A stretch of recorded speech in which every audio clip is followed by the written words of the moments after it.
아버지 이게 대체 무슨 짓이에요? 우정우는 공개석상에서 강지윤을 모욕한 우철룡에게 붕괴한 채 호출을 받았습니다. 좁은 응접실 문을 열고 들어서자마자 날카로운 눈빛을 드러내면서 낮게 숨을 들이켰습니다. 우철룡은 여유로운 자세로 소파에 기대 앉은 뒤 조롱하듯이 입꼬리를 올리며 비웃었습니다. 우정훈, 생각보다 늦게 왔구나. 내가 너를 어떻게 키웠는데 이런 식으로 감정을 표출하는지 이해가 안 된다. 어떻게 키웠는데요? 아버지가 원하는 대로 움직이지 않았다고 이렇게 사람들 앞에서 모욕해도 되는 겁니까? 우철룡은 가볍게 손을 들어 올리며 비서에게 차를 내오라고 지시했습니다. 테이블 위에는 이미 물 한 잔조차 마련되지 않은 상태였고 차가 나오기도 전에 차가운 목소리로 다시 말했습니다. 강지윤이 그렇게 대단한 존재라고 생각하나? 내가 이렇게까지 들고 일어날 이유가 있나? 사실 내 형도 그랬지. 별로 쓸모도 없으면서 감정에만 치우쳐서 말이야. 우정우는 순간적으로 얼굴이 경직되며 손끝까지 떨렸습니다. 형의 죽음은 아직도 우정훈 마음 깊숙이 묻혀있는 커다란 상처였습니다. 그리고 아버지의 횡포와 얽힌 이 복잡한 상황은 더욱 우정훈을 옥죄어왔습니다. 형 얘기 함부로 하지 마세요. 목소리는 격앙되었고 지금까지 참아왔던 울분이 한꺼번에 쏟아져 나왔습니다. 그러나 우철룡은 이미 이 모든 것을 예상했다는 듯 눈 하나 깜짝하지 않고 비웃음을 유지했습니다. 우정우는 눈시울이 붉어질 정도로 격한 감정을 드러냈지만 우철룡은 그 상황을 마치 흥미로운 구경거리로만 보는 듯했습니다. 내가 아무리 뛰어봤자 내가 쌓아온 것과 구축한 인맥은 그렇게 쉽게 무너질 정도가 아니다. 감정이 끓어오를 땐 판단도 흐려진다. 그래도 상관없습니다. 무너질 건 무너지고 잘못된 건 바로잡으면 되니까요. 우정훈의 가슴 속에는 형의 죽음에 대한 죄책감, 아버지의 강요에서 벗어나고 싶은 갈망, 그리고 강지윤을 향한 미묘한 감정까지 여러 마음이 뒤섞여 있었습니다. 우철룡은 그 모든 것을 다 파악한 듯 한 발짝도 물러서지 않고 마지막까지 냉소적인 태도로 일관했습니다. 우정훈은 문을 거칠게 박차고 나갈 기세였지만 스스로 억누르며 자리를 지켰습니다. 싸움 끝에 밖으로 나와 복도를 서성이는 우정훈은 여전히 떨리는 손을 진정시키지 못했습니다. 속이 부글부글 끓어오르는데 분노인지 억울함인지 도무지 구별이 되지 않았습니다. 그러다 멀리서 강지윤을 발견한 우정훈은 짧은 망설임 끝에 다가가 조용히 말을 걸었습니다. 혹시 들었어? 미안해. 아버지가 심했어. 누나한테까지 상처 줬다는 거 알아. 강지윤은 되려 우정훈을 걱정스러운 눈빛으로 바라보며 대답했습니다. 그보다 너 괜찮아? 아까 목소리 엄청 올라갔던데. 우정훈은 잠시 입술을 깨물었습니다. 솔직하게 속내를 털어놓으려 했지만 생각만큼 말이 나오지 않았습니다. 신경 써줘서 고마워. 누나가 이렇게 괜찮냐고 물어봐주니까 괜히 민망하네. 사실 아버지가 사람들 앞에서 그렇게까지 할 줄은 몰랐어. 누나가 너무 당황하지 않았길 바란다. 강지윤은 한숨을 내쉬며 머리를 가볍게 흔들었습니다. 솔직히 놀라긴 했어. 회장님 표정도 무서웠고. 근데 너도 많이 힘들어 보여서 괜히 걱정됐어. 우정우는 강지윤의 말 한마디 한마디에 안도하면서도 알 수 없는 무거움을 느꼈습니다. 대화를 이어가고 싶었지만 마음이 복잡하게 뒤엉켜 쉽게 입을 열지 못했습니다. 아버지 행동 그리고 누나한테 했던 말 다 사과할게. 난 그냥 그 자리를 어떻게든 수습하고 싶었어. 아버지가 직접 사과해야 하는데 이렇게 대신 말하는 게 맞나 싶다. 강지윤은 입가에 미묘한 웃음을 띠고 조용히 고개를 끄덕였습니다. 가끔은 직접 화를 내는 것보다 누군가 진심으로 미안하다고 전해줄 때가 더 상황을 반전시키기도 해. 신경 안 써도 돼. 그리고 아직 화내고 싶은 마음도 없고. 그 말에 우정우는 죄책감과 안도감이 뒤섞인 표정을 지었습니다. 둘은 서둘러 대화를 마무리해야 할 것처럼 느끼며 잠깐 서먹한 침묵에 빠졌습니다. 그러나 짧은 순간 동안 눈을 마주치자 묘한 긴장감이 번지기 시작했습니다. 다시 한번 미안해. 그럼 먼저 들어갈게. 우정우는 가볍게 고개를 끄덕이며 돌아서려 했습니다. 강지윤은 우정훈이 떠나는 뒷모습을 잠시 바라본 뒤 조용히 고개를 숙인 채 반대편으로 발걸음을 옮겼습니다. 서로 본심을 말하지 못했지만 아쉽고 복잡한 기분이 남았습니다. 불편한 상황 속에서도 진심으로 안부를 묻는 강지윤의 태도가 우정훈의 마음을 뒤흔든다는 사실을 깨달았습니다. 밤늦게까지 피플즈 사무실에 불이 꺼지지 않았습니다.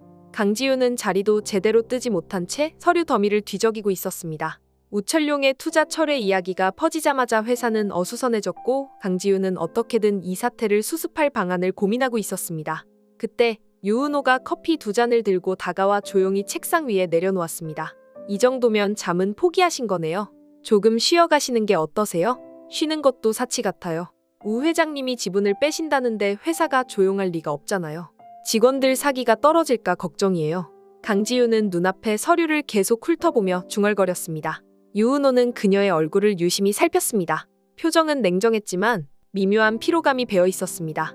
그와 달리 유은호는 최대한 차분한 말투를 유지하며 함께 해결책을 찾으려 애썼습니다.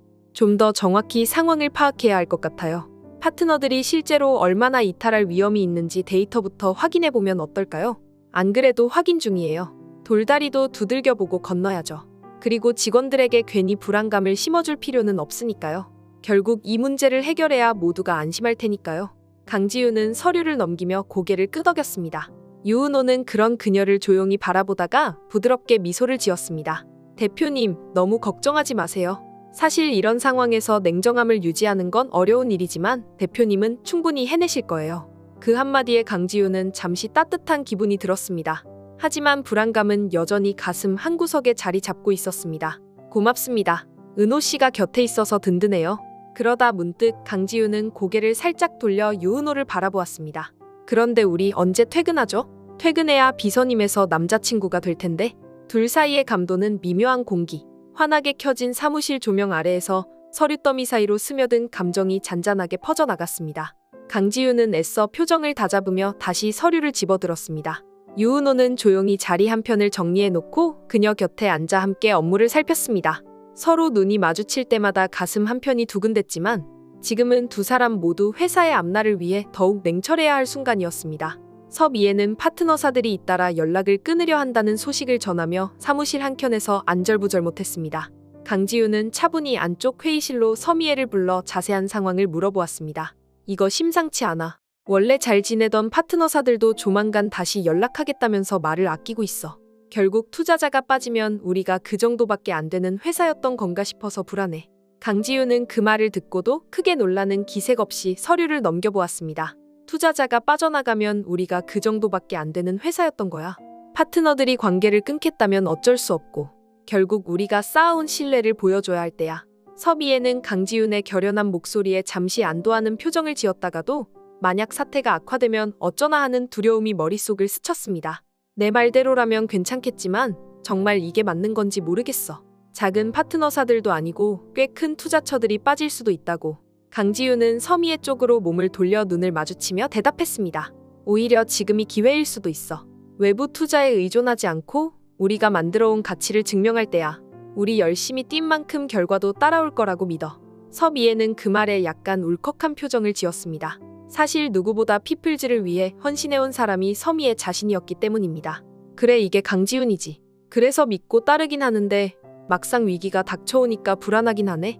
강지윤은 서미애의 어깨를 살짝 두드리며 힘을 실어주었습니다. 우리가 만들어온 신뢰만으로도 충분히 버틸 수 있어. 지금까지 그래왔고 앞으로도 그래야 해. 절대 흔들리지 말자. 그 말에 서미애는 눈을 감고 크게 숨을 들이쉬었습니다.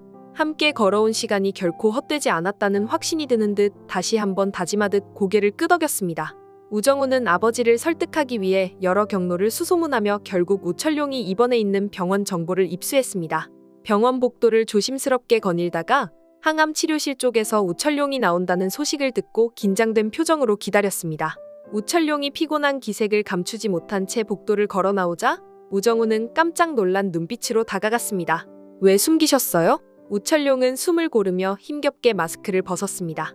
말기 췌장암이란다. 더는 숨길 수가 없겠지. 강 대표가 정말 우명그룹을 물려받을 만한 인재인지 시험해보고 싶었다. 그래서 급하게 이런저런 압박을 넣어봤다. 우정우는 울분을 토하며 목소리를 높였습니다. 아버지가 누나를 시험했다고요? 우철룡은 고개를 살짝 저으며 피곤에 찌든 목소리로 말했습니다. 시간이 많지 않았다. 잠깐이었지만 강 대표가 얼마나 강한 의지로 회사를 이끄는지 보고 싶었다. 우명그룹은 내게 소중한 사업이기도 하지만 너희 형의 목숨값이기도 하거든. 우정우는 형 이야기가 다시 나오자 눈물을 참을 수 없어 고개를 떨궜습니다. 그러나 오늘은 아버지를 다그치기보다 그의 건강 상태에 대한 불안감이 더 컸습니다. 조금만 더 일찍 말해주셨으면 뭐라도 할 수 있지 않았을까요? 우철룡은 미안하다는 듯 시선을 피했습니다. 이쯤 되니 후회가 많다. 나는 강 대표에게 모든 권한을 넘기고 이제 그만 쉬고 싶다. 우정우는 혼란스러운 마음을 부정할 수 없었지만 이 순간만큼은 아버지의 말에 반박할 힘조차 나지 않았습니다.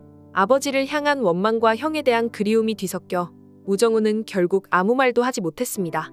우철룡의 장례가 끝나고 며칠이 지나자 강지윤은 유은호를 통해 우철룡이 남긴 유언장을 전달받았습니다. 유언장에는 우명그룹의 모든 권한을 강지윤에게 넘기겠다는 파격적인 내용이 담겨 있었습니다. 강지윤은 자신을 불러 앉힌 유은호를 바라보며 차분히 물었습니다. 정말 그런 말씀이 있었습니까? 우명그룹 전체 권한을 준다고 했다고 들었습니다. 상황이 갑작스럽네요. 유은호는 서류를 건네며 한 장씩 살펴보라고 권했습니다. 확인이 필요합니다. 대표님이 받지 못하신다고 해서 안 되는 조건은 아니지만 회장님께서는 이걸 꼭 대표님께 전하라고 하셨습니다. 강지윤은 서류를 손에 쥔 채 고개를 가로저으며 단호히 말했습니다. 회장님 뜻은 고맙습니다. 하지만 사양할게요. 지금은 피플즈에 전념해야 합니다. 제 힘으로 도약해보겠다고 결심했습니다. 우명그룹까지 맡을 여력은 없을 뿐더러 제가 세운 회사를 놓치고 싶지 않습니다. 장례 직후 갑작스러운 투자금 이탈로 회사 상황이 다시 흔들릴 수도 있었지만 강지윤은 이제 별로 두렵지 않았습니다. 오히려 더 큰 가능성과 도전을 바라보며 굳건한 태도를 보였습니다. 유은호는 그런 강지윤의 모습을 보며 조용히 흐뭇해했습니다. 피플즈를 위해 여기까지 달려오신 대표님이니까요. 충분히 해내실 거라고 믿습니다. 어떤 선택을 하시든 제가 옆에서 돕겠습니다. 강지윤은 작은 웃음을 짓다가 곧 심각한 목소리로 말을 이어갔습니다. 회장님이 왜 이런 결정을 내리셨는지 대충 짐작이 갑니다. 하지만 여기에 얽매이면 그동안 우리가 만들어온 피플즈의 가치가 묻히는 건 아닐까요? 투자금이 빠져나가도 결국 살 길은 우리가 찾아야 합니다. 두 사람은 늦은 밤까지 대화를 주고받으며 회사를 안정시키고 미래를 준비하는 일에 몰두했습니다. 강지윤은 더 이상 과거의 흔들림에 휘둘리지 않겠다고 다짐했습니다. 오히려 극복해야 할 과제가 많아질수록 도전 정신이 솟아오르는 기분이 들었습니다. 피플즈가 새롭게 나아갈 길을 직접 개척하겠다는 마음에 강지윤의 얼굴에는 결연함과 기대감이 번졌습니다. 우철룡의 장례가 끝나고 며칠이 지나자 강지윤은 유은호를 통해 우철룡이 남긴 유언장을 전달받았습니다. 유언장에는 우명그룹의 모든 권한을 강지윤에게 넘기겠다는 파격적인 내용이 담겨 있었습니다. 강지윤은 자신을 불러 앉힌 유은호를 바라보며 차분히 물었습니다. 정말 그런 말씀이 있었어요? 너무 갑작스럽네요. 우명그룹 후계자라니? 유은호는 서류를 건네며 한 장씩 살펴보라고 권했습니다. 회장님께서는 이걸 꼭 대표님께 전하라고 하셨어요. 강지윤은 서류를 손에 쥔 채 고개를 가로저으며 단호히 말했습니다. 회장님 뜻은 고맙지만 사양할게요. 지금은 피플즈에 전념해야 해요. 제 힘으로 도약해보겠다고 결심했어요. 우명그룹까지 맡을 여력도 없고 난 내가 세운 회사를 놓치고 싶지 않아요. 장례 직후 갑작스러운 투자금 이탈로 회사 상황이 다시 흔들릴 수도 있었지만 강지윤은 이제 별로 두렵지 않았습니다. 오히려 더 큰 가능성과 도전을 바라보며 굳건한 태도를 보였습니다. 유은호는 그런 강지윤의 모습을 보며 조용히 미소를 지었습니다. 피플즈를 위해 여기까지 달려오신 대표님이니까요. 충분히 해내실 거라고 믿어요. 어떤 선택을 하시든 제가 옆에서 돕겠습니다. 강지윤은 작은 웃음을 지었다가 곧 심각한 목소리로 말을 이어갔습니다. 회장님이 왜 이런 결정을 내리셨는지 대충 짐작이 가요. 하지만 여기에 얽매이면 그동안 우리가 만들어온 피플즈의 가치가 묻힐 수도 있어요. 우명그룹은 저 아니어도 되지만 피플즈는 저 아니면 안 된다면서요? 강지윤은 더 이상 외부의 흔들림에 휘둘리지 않겠다고 다짐했습니다. 이번 영상 재미있으셨으면 구독과 좋아요 부탁드립니다. 구독은 저에게 큰 응원이 됩니다. 오늘도 시청해주셔서 감사합니다.